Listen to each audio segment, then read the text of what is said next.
All right, so this is target 1B. And so what we're going to talk about today is how to use the distributive property and how to graph these functions. And so the other idea too is the term zeros. So remember, the distributive property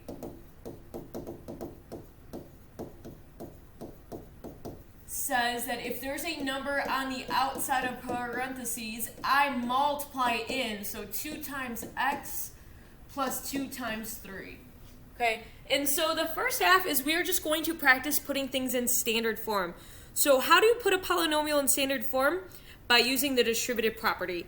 So when I take a look at number 1, it says f of x equals the quantity, or x times x minus 7 times x plus 4. Okay, so when I do number 1, okay, what I have to do first is multiply the first two terms together, two collections of terms together. So I can't multiply all the way through. I have to do one at a time. So when I do this, I'm going to, let me fix that. I am going to have to distribute my x inside the parentheses. So when I do that, I get x times x, and then x times negative 7. Sorry, my elbow did that. So x times x, which is x squared, and then x times negative 7 is negative 7x. Okay, so that becomes my new quantity, and then I have x plus 4. Okay, so the first thing is I rewrote what was in yellow. Now my next step is I have two sets of binomials, which means I need to distribute. Now this distributive property looks a little different than the one I went through up here. What you need to do is double distribute. So I take my first term of x squared and I multiply x squared by x, okay? Then I multiply x squared by a positive 4x squared, okay? So one thing when you're doing the distributive property is make sure you know what the sign is in front of the number or the variable.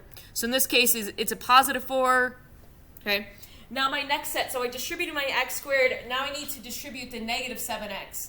So negative 7x times x, and then negative 7x times positive 4 is negative 28x, okay?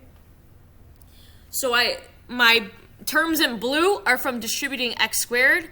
My terms in red are from distributing negative 7x. Now my last step is, do I have any like terms?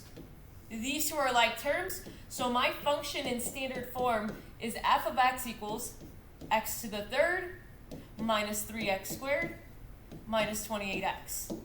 And there's my function. Okay. So if you were to go to Desmos and graph this and graph the original function, you will find out they will look the exact same. Okay. All right, let's head over to number 2. So now number 2 looks a tiny bit different. So number 2 says 3x plus 1 times x minus 4 times x plus 5. Okay, same thing. When you're distributing, you can only double distribute. So you can only distribute between two binomials. I can't distribute all the way across. It's not possible. Okay, so my first step is I need to distribute these two together. So 3x times x, let me fix that. So I would do 3x times x first, which is 3x squared, and then 3x times negative 4 is negative 12x. Then I need to distribute a positive 1, so positive 1 times x, positive 1 times negative 4. Okay. And again, I'm going to highlight this in yellow because this means the exact same thing as the two parentheses. So this highlighted and this highlighted, they mean the same thing. They're equivalent. They're just written in a different way. Okay? And so after you distribute, you usually combine your like terms. So let's go ahead and combine these two. And so when I combine negative 12x plus 1x, okay, let me catch up. This becomes 3x squared minus 11x minus 4. Okay, And so that is my new quantity. So if I draw an arrow down, 3x plus 1 times x minus 4 means the same thing as 3x squared minus 11x minus 4. Okay? So now I rewrote that, so that means I need to rewrite my x plus 5. All right, now from here, I need to continue on. So I have parentheses times a parentheses. So when you have two sets of parentheses, it means you're going to distribute.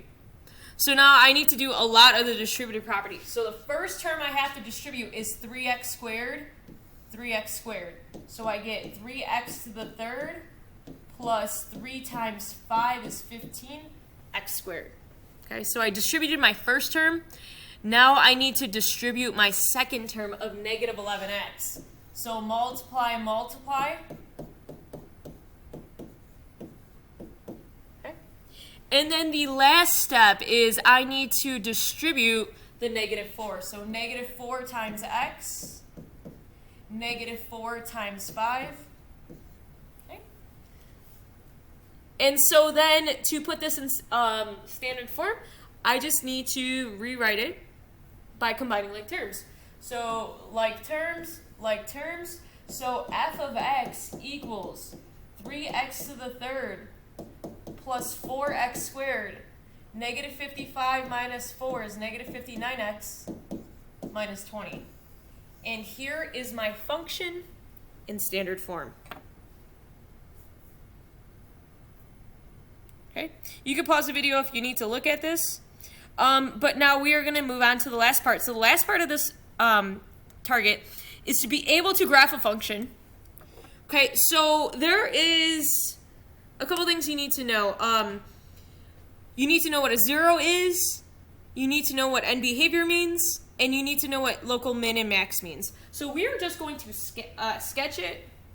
So this is a good enough sketch, right? This is my coordinate plane. So now I need to put my zeros. So I'm going to do it in different colors. My zeros are at negative 4, negative 2, negative 1. Okay, so negative 4, negative 2, negative 1. Then I need to show my end behavior. So I'll put my end behavior in orange. So as x goes to negative infinity, so what that means is I'm looking at my left point, and my function is going to go down. So this means as far left as possible, my function's going down. And then the second part means as I look far right, my function is going up. Okay, so I know the left side is going down, the right side is going up. Now let's go ahead and label our min and max. So our min in blue here is at negative 1.5, negative 1. So that's roughly right there, negative 1.5 comma negative 1. And then our max is at negative 3, 4. Notice I am sketching these to come up with roughly where the points would be located. Now, fill into the function to make it nice and smooth. So just follow the dots. The dot goes up, goes back down, down, up. And here's my function.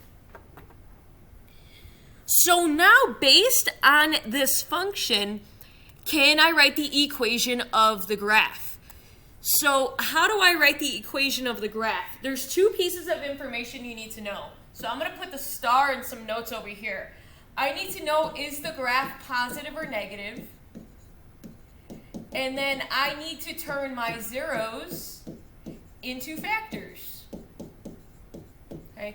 And so if you need help how to turn zeros into factors, again, these are my side notes. If I have a 0 at 3, that means my factor would be x minus 3.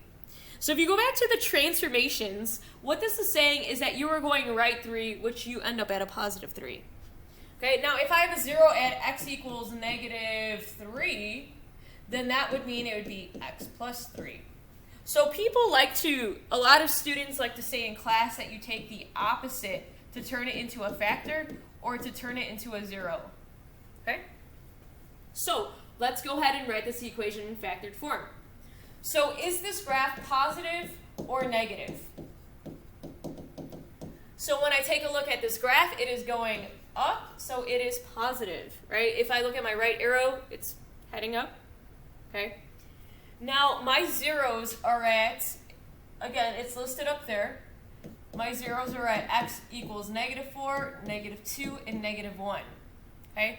So I need to turn this one, and this one from zeros into factors.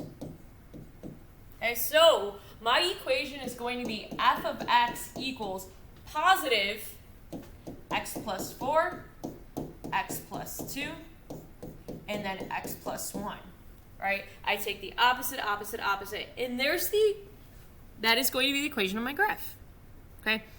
Now, the last question says to write the equation in its standard form. Well, we just did that in our first two examples. Okay? What this would mean is that I would take f of x equals x plus 4, x plus 2, x plus 1, and I would take the first two, distribute, and so forth. So I am going to give you the final answer. I'm going to go through it quickly. So I would pause this video, try it on your own, and then check your work.